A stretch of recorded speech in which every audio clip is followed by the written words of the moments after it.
Bonjour les mamans allaitantes, je suis heureuse de vous retrouver pour ce deuxième podcast de l'allaitement. Aujourd'hui, je vais vous parler de la mise en place de votre allaitement. Je vais vous donner des petits trucs pour débuter votre allaitement sereinement parce que, comme je l'ai mentionné dans le premier podcast, il est important de s'y préparer avec une consultante en lactation ou une sage-femme formée à l'allaitement. Parce que même si c'est naturel, en fait, l'allaitement, ce n'est pas forcément inné.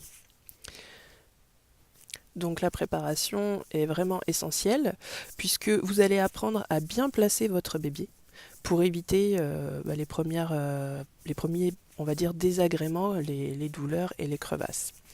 Donc je vous conseille déjà d'acquérir un coussin d'allaitement. Ça c'est vraiment pour votre confort, vous verrez que c'est génial.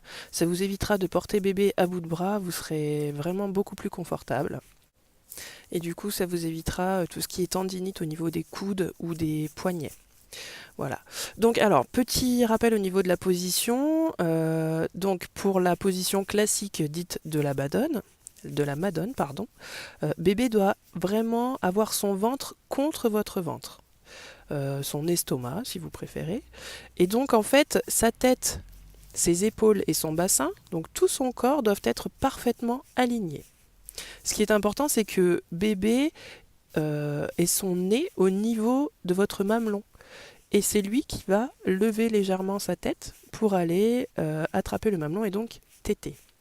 Donc cette position de la Madone, c'est vrai que en fonction de si vous avez accouché par voie basse ou par césarienne, toutes les mamans ne l'adopteront pas directement. Ce ne sera pas forcément confortable pour la maman. Il existe vraiment beaucoup de positions. Par exemple pour la césarienne, au début on préfère, très souvent, hein, ça ne veut pas dire que ce soit général, mais on préfère la position ballon de rugby. Donc je vous invite à aller sur Google pour voir des photos de ces différentes positions, mais en tout cas la règle reste la même au niveau du placement de bébé. Il faut vraiment que sa tête, ses épaules et son bassin, donc que son corps reste dans l'alignement, il ne faut pas qu'il ait la tête qui se tourne, et que si possible, son ventre reste contre vous. Alors, je le rappelle, il faut mettre bébé au sein dès les premiers signes d'éveil.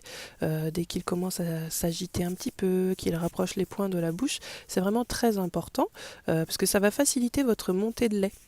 Et du coup, ça apaisera aussi bébé. Il faut vraiment pas attendre qu'il pleure, sinon c'est qu'on a raté quelque chose, quoi. Donc, au début, il ne faut pas se mentir, c'est une zone qui n'a pas l'habitude d'être travaillée, d'être stimulée, donc vous allez ressentir quelques désagréments. Ça peut aussi faire mal, le fait que ce soit beaucoup stimulé par le bébé, mais c'est tout à fait normal. Mais si malgré ça, malgré toutes les précautions que je vous ai donc énoncées, bébé a du mal à téter, ou que vous ressentez vraiment de fortes douleurs, il ne faut pas hésiter à consulter, à demander conseil, puisque il peut y avoir un problème de position, peut-être que la position ne va pas, il peut y avoir un problème de frein de langue ou de lèvres qui empêche bébé de bien prendre le mamelon. Donc après, il faudra consulter la personne qui s'occupe de ça. Il me semble que c'est un ORL, et du coup, pour arranger le problème.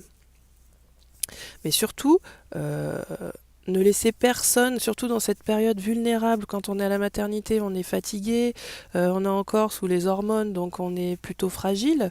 Ne laissez personne vous dire que l'allaitement n'est pas fait pour vous, parce que bébé tète trop, que vous n'avez pas assez de lait. C'est faux. N'oubliez pas que c'est complètement naturel et qu'il n'y a pas de raison que ça ne marche pas pour vous. Sauf si vous avez une maladie très très très rare et que vous faites partie des 1% des femmes dans le monde qui ne peuvent pas allaiter pour cette raison. Donc l'accompagnement positif est vraiment primordial dans ces quelques temps de mise en place de l'allaitement, puisque votre lactation va se caler, va se mettre en place sur plusieurs semaines. On parle de 4 à 6 semaines. Voilà, donc c'est vraiment important d'être bien entouré et surtout d'éliminer les facteurs de stress autour de vous. Alors, concernant le matériel, je vous ai parlé du coussin d'allaitement. Ça, c'est vraiment parfait pour le confort, c'est l'idéal. Vous avez aussi les coussinets d'allaitement pour éviter les petites fuites. Donc à ça, vous pouvez chercher de la lingerie spécialisée, donc avec une ouverture sur le devant pour éviter d'enlever toute la bretelle, ce sera beaucoup plus facile. Pour plus tard, si vous souhaitez tirer votre lait, vous pouvez demander à une sage-femme de vous prescrire un tire-lait, ou alors vous pouvez en acheter un si vous préférez avoir votre propre tire-lait à vous, c'est aussi possible. Je vous conseille également de prendre des vêtements spécialisés, donc avec des ouvertures faciles. Ça évite de soulever le t-shirt ou le pull, c'est vraiment beaucoup plus pratique. Ou sinon, si vous préférez un simple débardeur avec un gilet, si ça vous convient, c'est parfait, hein. Vous n'êtes pas obligé d'acheter toutes les choses qui sont spécialement faites pour l'allaitement en fait. C'est comme vous préférez. C'est plus confortable. Voilà, après c'est un choix. Et donc en dernier, je vous conseille quand même de prévoir de prendre les petits échantillons qu'on vous offre à la maternité de crème lanoline pour masser un petit peu si vous avez des crevasses. C'est une crème qui est très grasse, qui apaise les douleurs des crevasses si vous en avez. Ça dans un premier temps c'est bien, ça rassure souvent d'avoir un produit comme ça. Euh, Sinon, par la suite, vous pourrez soigner vos crevasses avec votre propre lait. Mais je ferai un podcast sur les soins qu'on peut faire avec le lait maternel plus tard. Voilà. Donc, après, une fois que vous en serez à votre montée de lait, vous verrez que c'est assez impressionnant puisque la poitrine gonfle énormément. Vous pouvez prendre jusqu'à 2 bonnets lors de votre montée de lait, donc c'est assez douloureux, ça tire. Donc pour soulager cette montée de lait tant attendue, vous pouvez masser délicatement les seins tranquillement pour ramollir un petit peu la zone qui est complètement gorgée de lait là évidemment, hein. Et du coup pour aider bébé à prendre le mamelon plus facilement parce que les seins sont tellement raides que quelquefois bébé a du mal à prendre. Donc vous pouvez faire ça. Vous pouvez prendre également une douche chaude toujours pour ramollir un peu cette zone en massant légèrement. Alors il ne faut pas appuyer, hein, ce sont vraiment de légers massages pour assouplir un petit peu. Et puis après, si vraiment ça devient trop douloureux, pour un peu, on va dire, endormir ces zones douloureuses, vous pouvez mettre de la glace. Alors moi, ce que je faisais par exemple, c'est que je mettais de l'eau sur les couches que je mettais au congélateur. Et du coup, après, je ressortais mes couches que je mettais dans le soutien-gorge et c'était vraiment génial. Voilà. Donc pour terminer ce podcast, je vais juste vous rappeler qu'il ne faut pas se focaliser sur le temps entre deux tétées, que l'allaitement c'est à la demande. N'oubliez pas que chaque bébé est différent, ils ne mangent pas tous à la même fréquence, ils ne demandent pas tous à la même fréquence. Et puis de toute façon, bébé sait gérer ces temps-là.